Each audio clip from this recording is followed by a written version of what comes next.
Hello friends, સ્વાગત છે તમારા બધાનું મારા રસોડામાં। તો આજે હું તમારી સાથે શેર કરીશ બધાનો ફેવરિટ એવા શ્રીખંડની રેસીપી। ઉનાળાની ગરમીમાં શ્રીખંડ મળી જાય તો પછી બીજું શું જોઈએ। તો હું આજે તમારી સાથે શેર કરીશ મેંગો શ્રીખંડ। શ્રીખંડ અલગ અલગ ફ્લેવરના બનતા હોય છે, તો હું આજે મેંગો શ્રીખંડ બનાવીને તૈયાર કરીશ। બજારમાં જે શ્રીખંડ મળે છે એવું જ શ્રીખંડ આપણે ઘરે આસાનીથી બનાવી શકીએ છીએ ઓછા ખર્ચમાં। એકદમ સરસ ટેસ્ટી શ્રીખંડ બનીને તૈયાર થશે। તો ચાલો મારી રેસીપી હું તમારી સાથે શેર કરીશ, પરંતુ તેની પહેલા મારી ચેનલ રીનાની રસોઈને હજી સુધીમાં સબસ્ક્રાઇબ ન કરી હોય તો જરૂરથી સબસ્ક્રાઇબ કરી લેજો। તો ચાલો રેસીપી બનાવવું આપણે સ્ટાર્ટ કરશું। શ્રીખંડ બનાવવા માટે સૌપ્રથમ આપણે દહીં લઈ લેવાનું છે।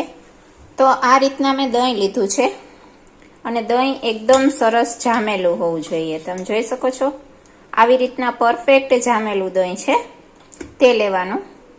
આ રીતનું હું અત્યારે મલાઈ સહિત દહીં લઈશ, તમારે મલાઈ વિનાનું લેવું હોય તો મલાઈ વિનાનું પણ લઈ શકો છો। હવે આ દહીં છે તેને આપણે બધું જ પાણી છે તે દહીંમાંથી દૂર કરવાનું છે। તો આ રીતના મેં મોટી ગળણી લઈ લીધી છે, તેની ઉપર આપણે આ રીતના કોટનનું કોઈ પણ કપડું પાથરીશું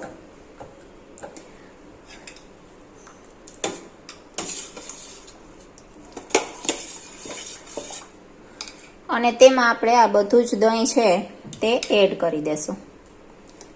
આ રીતના આપણે બધું દહીં છે તે એડ કરી દેવાનું। આ રીતના પોટલી બનાવી અને થોડું પ્રેસ કરી અને જેટલું પાણી તેમાંથી નીતરે એટલું નિતારી લેશું।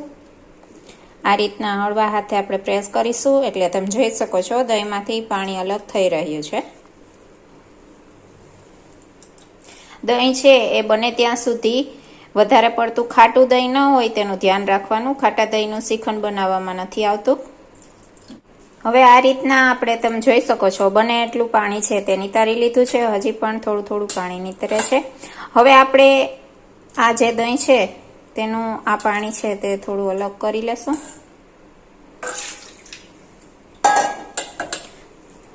હવે આપણે આ દહીંની ઉપર દહીંની પોટલી છે તેની ઉપર આ રીતના કોઈ પણ વજનવાળી વસ્તુ રાખી દેવાની। ખાંડણી છે કે કોઈ પણ વજનવાળી વસ્તુ રાખી અને આ દહીં છે તેને આપણે 2 થી 3 કલાક માટે ફ્રીજમાં રાખી દેશું, જેથી દહીં ખાટું નહીં થાય અને બધું જ પાણી પ્રોપર રીતના નીતરી જશે। પ્રોપર આપણે શ્રીખંડ માટે જે બેઝ જોઈએ છે તે બનીને તૈયાર થઈ જશે દહીંમાંથી। તો આપણે આ દહીં છે તેને આ જ રીતના આપણે ફ્રીજમાં રાખી દેવાનું છે 2 થી 3 કલાક માટે।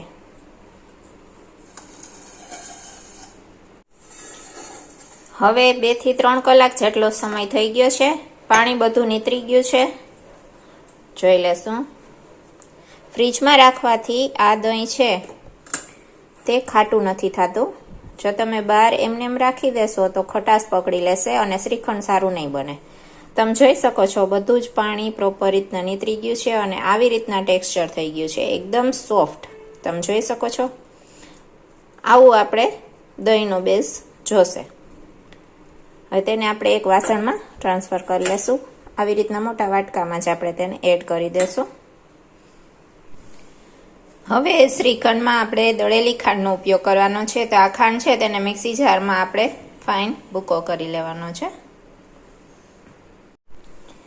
આ રીતના આપણે ખાંડનો ફાઇન ભૂકો કરી લીધો છે, દળી લીધી છે। હવે જરૂર પ્રમાણે આપણે એડ કરશું શ્રીખંડમાં।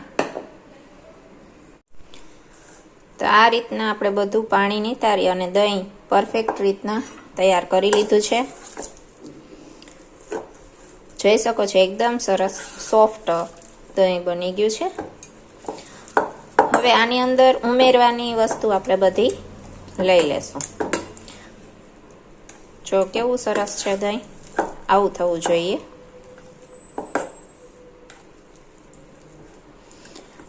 હવે શ્રીખંડમાં ઉમેરવા માટે આપણે દળેલી ખાંડ લેશું। દળીને તૈયાર કરેલી ખાંડ છે, કેરીનો પલ્પ લેશું। આપણે મેંગો શ્રીખંડ બનાવવાનું છે એટલા માટે આપણે કેરીનો પલ્પ લીધો છે। આ રીતના મિક્સી જારમાં કેરી છે તે આપણે એકદમ સરસ રીતના આ રીતના ક્રશ કરી લીધી છે, પલ્પ બનાવીને તૈયાર કરી લેવાનું છે।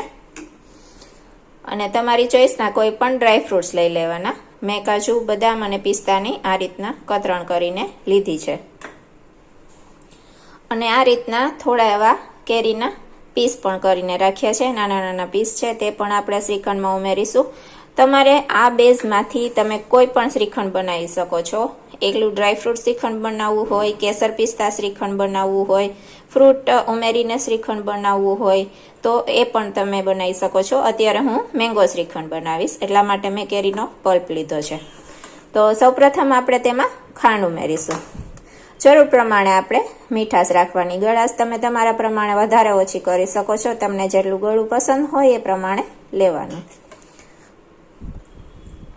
તો અત્યારે મેં 4 ચમચી જેટલી દળેલી ખાંડ ઉમેરી છે. મિક્સ કરીશું. આ રીતના પ્રોપર મિક્સ કરી દેવાનું.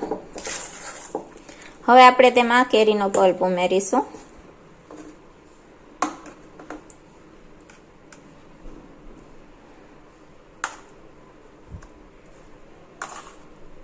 એકદમ સરસ ટેસ્ટી બજારમાં જે મેંગો શ્રીખંડ બને છે એ જ આપણે ઘરે આસાનીથી બનાવીને તૈયાર કરીશું. તો આ રીતના કેરીનો પલ્પ ઉમેર્યો છે. મિક્સ કરી દેશું.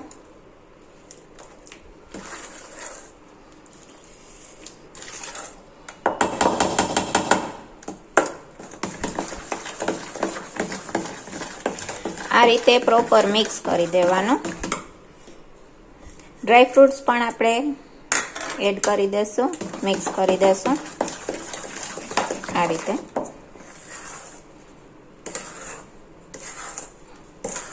બધું જ પ્રોપર રીતના મિક્સ થઈ જાય ત્યાં સુધી મિક્સ કરવાનું છે.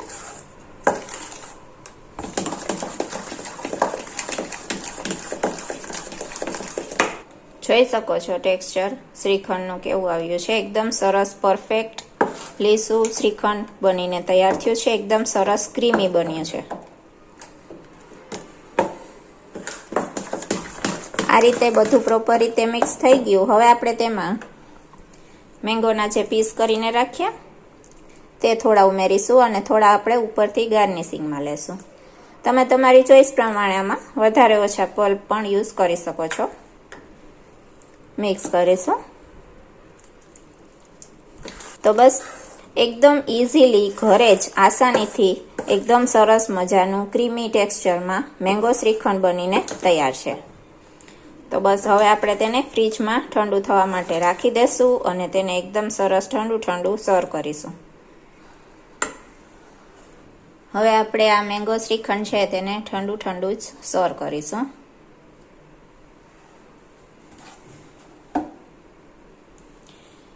એકદમ સરસ ક્રીમી ટેસ્ટી ઘરે જ આસાનીથી મેંગો શ્રીખંડ બનીને તૈયાર છે. તો આ રીતે એકદમ સરસ આપણે મેંગો શ્રીખંડ છે તે સર્વ કરી દીધું છે. તેને આપણે ગાર્નિશ કરીશું. આપણે જે મેંગોના પીસ લીધા હતા તેનાથી આપણે ગાર્નિશ કરીશું અને ઉપરથી આપણે બદામ અને પિસ્તાની કતરણ એડ કરીશું. તો એકદમ સરસ મજાનું ઘરે જ આસાનીથી અને ઝડપથી મેંગો શ્રીખંડ બનીને તૈયાર છે. તમે પણ આ રીતના ચોક્કસથી એક વખત શ્રીખંડ બનાવીને ટ્રાય કરજો. તમને જે ફ્લેવરમાં પસંદ હોય એ ફ્લેવરનું શ્રીખંડ બનાવજો. એકદમ સરસ ટેસ્ટી બને છે. તો તૈયાર છે એકદમ સરસ ટેસ્ટી ક્રીમી મેંગો શ્રીખંડ. તમે પણ આ રેસીપી ચોક્કસથી ટ્રાય કરજો અને મને કોમેન્ટ બોક્સમાં જણાવજો કે તમને મારી રેસીપી કેવી લાગી. જો તમને મારી રેસીપી પસંદ આવતી હોય, મારો વિડીયો પસંદ આવતો હોય તો ચેનલને સબસ્ક્રાઈબ કરજો, વિડીયોને લાઇક કરજો અને આવો નવો સપોર્ટ દેતા રહેજો. તો બસ મળું છું નેક્સ્ટ વિડીયોમાં નેક્સ્ટ રેસીપી સાથે. ત્યાં સુધી જય માતાજી.